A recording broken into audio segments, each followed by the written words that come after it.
things that I've been telling myself in my mind about myself and other people and my parents and my relatives and my co-workers and my ex-wife and my ex-husband, and what people did to me and what I did and shouldn't have done, failed to do. Where am I without that? I can't let go of that. I need to think about this more.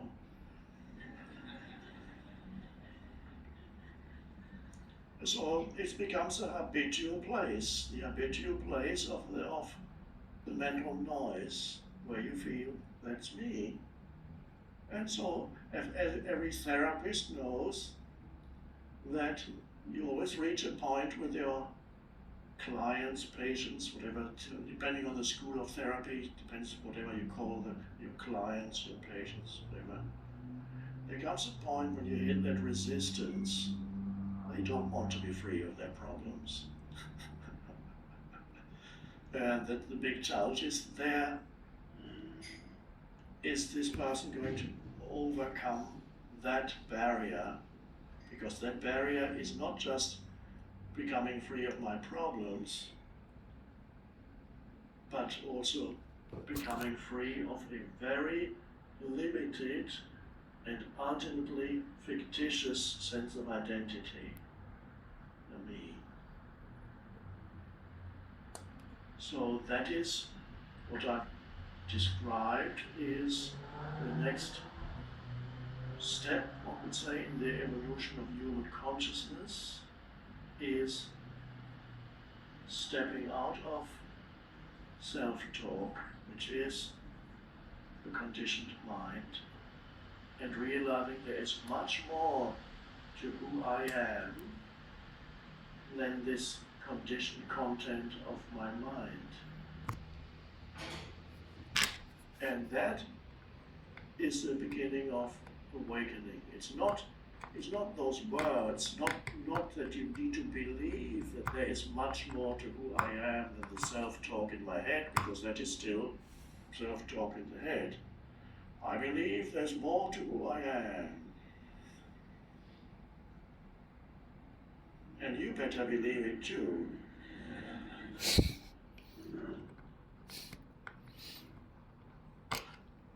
No, that needs to be, and most of you are here because you already have had, or not only had a glimpse, many of you have already deeply been able to transcend the person.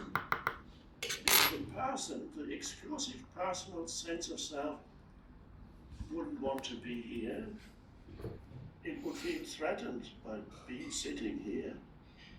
It either would feel threatened or it would feel extremely restless and irritated. I need to get out of here. Or suddenly your legs start twitching.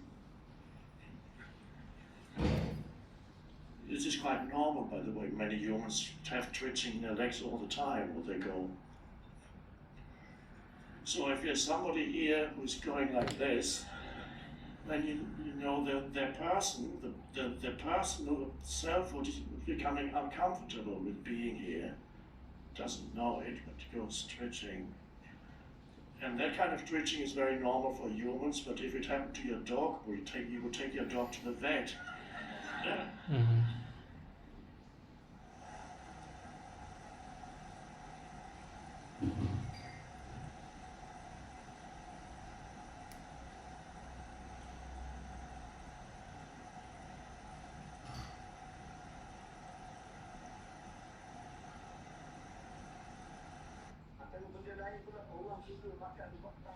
Selalu kena doang doktor injek bongkaran dia ibu bapa dia makan ubat tahan sakit nama dia apa siapa saya refresh ke dupi ke bongkaran dia itu adalah antara punca utama juga rosak pentinggan dekat Malaysia. Kalau kita nak legakan sakit lutut ni, kita kena kenal pasti dulu apa punca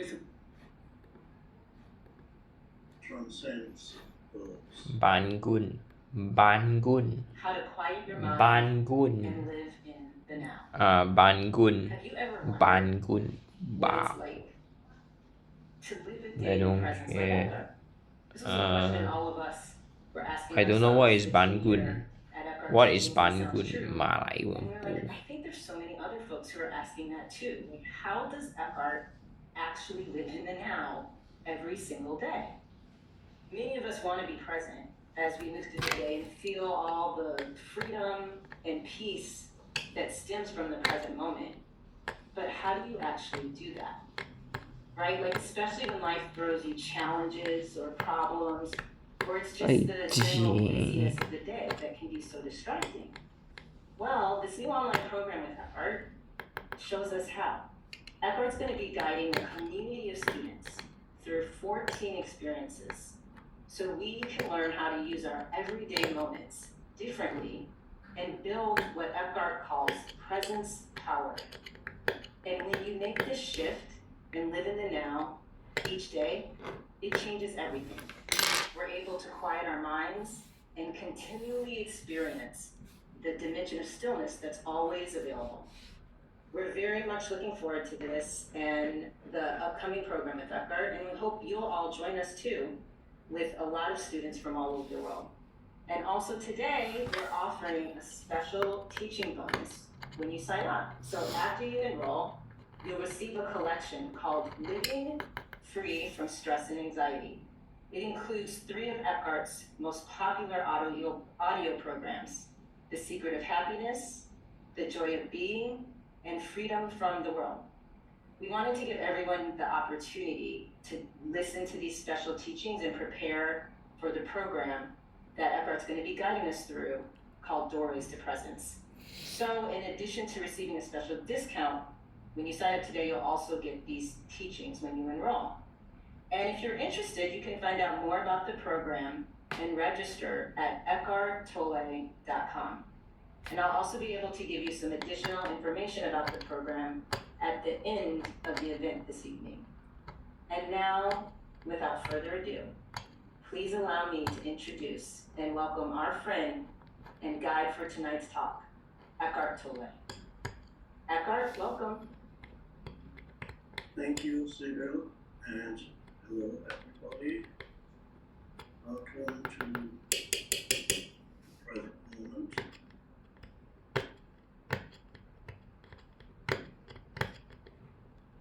I'd like this session to become for you an actual Welcome to the present moment experiential realization what presence is. So we're not just talking about presence, but being present, sensing your presence.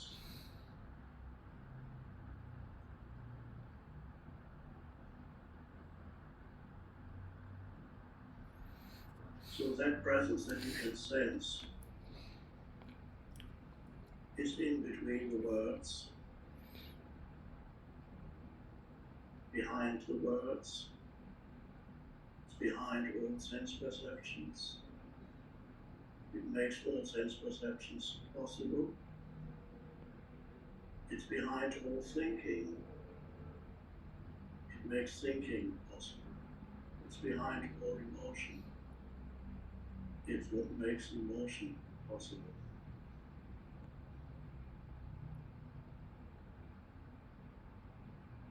But in itself, it transcends all these things. It is inseparable from sensory perception, thinking, and emotions, but also transcends those. 哈？什么东西？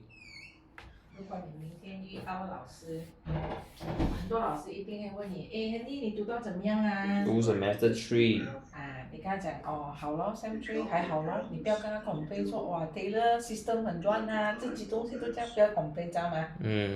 这边有白白的东西 tissue 不懂什么OK 咯你跟他讲还好咯，然后问你学到什么，你讲你有做 web programming 啊，你有读mathematics algorithm 那种咯，知道吗？好啦。Sense of 如果你遇到那种小你一辈说哦，我也在读 Taylor，我们可以 meet for lunch 还是什么啊？你就讲啊好了，到时才讲了，知道吗？不用跟人家说我没有读了的，好吗？我再教你几样东西跟人家沟通哈。heightened consciousness. Thinking, of course, is a manifestation of consciousness. Emotions are a manifestation of consciousness. Sense perceptions could not exist without consciousness. What we're talking about when we use presence, talking about the essence of what you are, which is consciousness, the light of consciousness. One could say this past consciousness, that is universal consciousness, is not only within you, it is also without.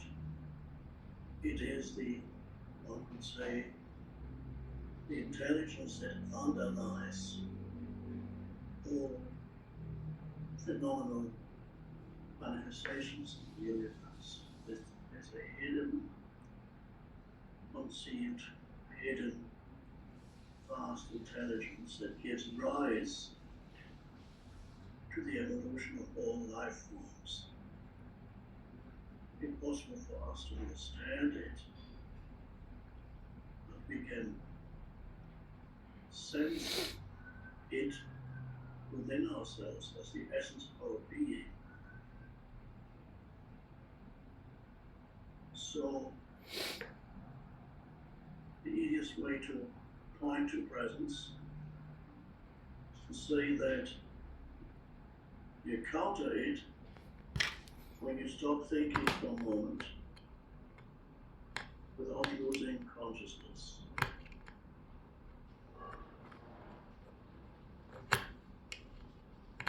Stop thinking means the continuous voice in the head that usually comments on what's going on around you, or comments on kinds of things, imaginary scenarios, and so on.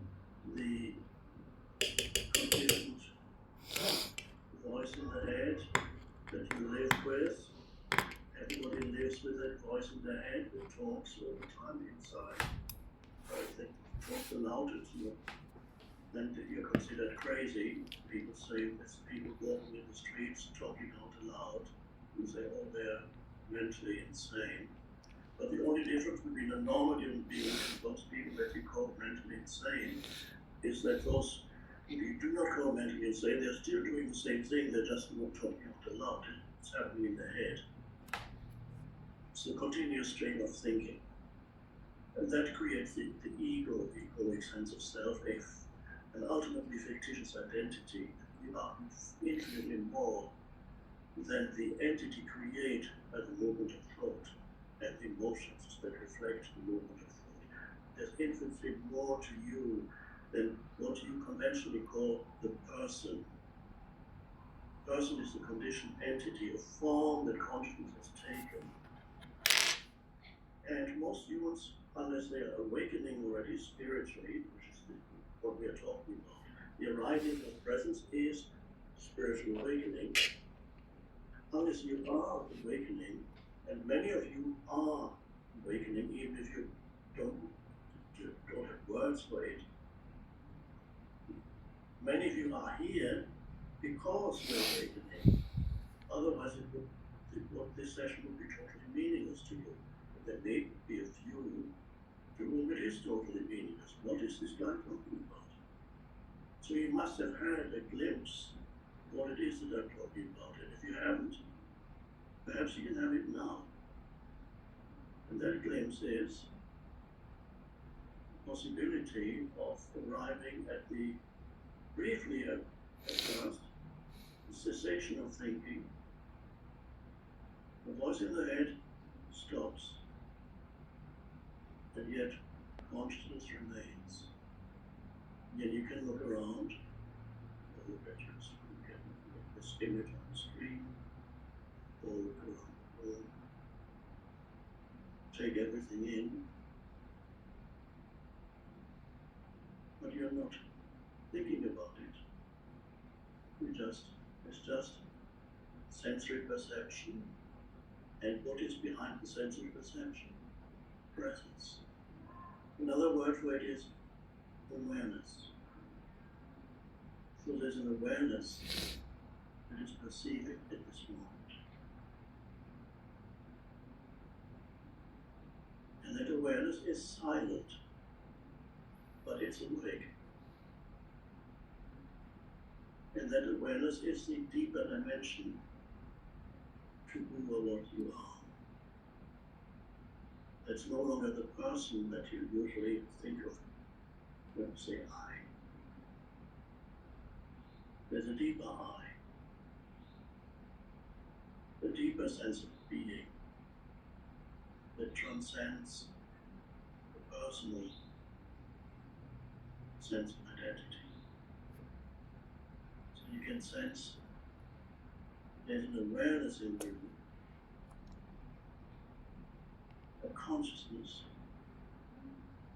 and that consciousness is perceiving. It doesn't need to interpret it, it knows at a very deep level, but not conceptual.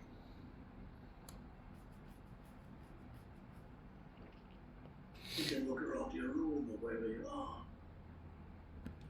You know that there's furniture or whatever there is. You don't call it anything, just allow it to be. So there is, instead of a person perceiving things, which is when you are always interpreting, commenting, and labeling mentally, instead of a person, you are now perceiving not as a person, but perceiving as an awareness.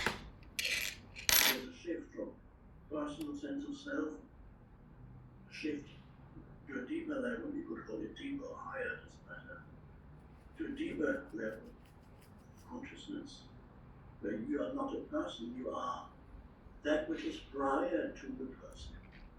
And that's awareness, presence. That's amazing. You can then be aware of that awareness. You can sense this presence that you are, in addition to whatever you are perceiving. It's in the background of your sense perceptions, background of your life. It's a spacious, vast presence that connects you to something that we cannot really define or talk about. It's deep and it's infinite. It's the soul, it's not just the depths of your being. It connects you to the very soul of the universe.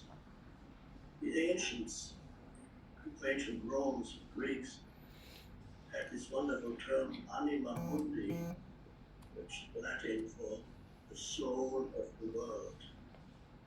There is such a thing as a world soul, and that is your soul presence, the consciousness that you are, is a ray or a spark of that inseparable from the soul of the totality. So it's a liberation from the egoic self, liberation of the self, that life becomes more harmonious. You begin to invite that consciousness into your life, that presence.